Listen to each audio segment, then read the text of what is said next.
zone and you're waiting for that winner for important owners.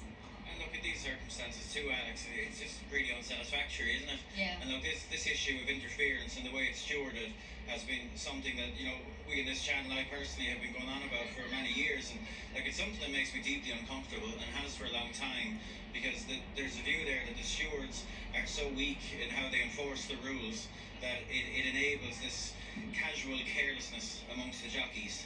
There's more interference in British and Irish racing than any place else in the world. You know, this meeting's going around the world. You know, the world pool. There'll be people looking at this in Hong Kong and Australia, and they'll be thinking to themselves, what is going on here? Because if that happened in Hong Kong or Australia, the ramifications, you'd be dealing with bans in months, not days, because that sort of riding simply isn't considered acceptable.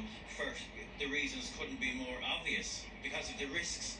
This is such a high-risk, dangerous sport in normal circumstances. Look, there was no catastrophic consequences here, but the potential for it is there. You shouldn't be riding like that. That falls so far below the level of what a senior jockey like Paul Hannigan should be doing.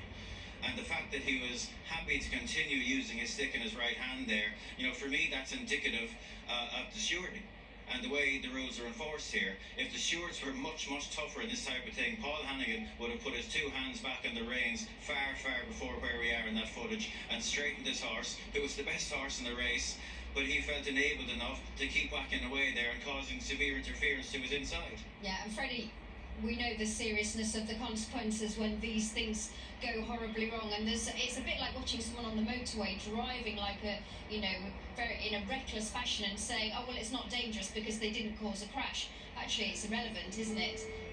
We're just getting the result of the steward's inquiry.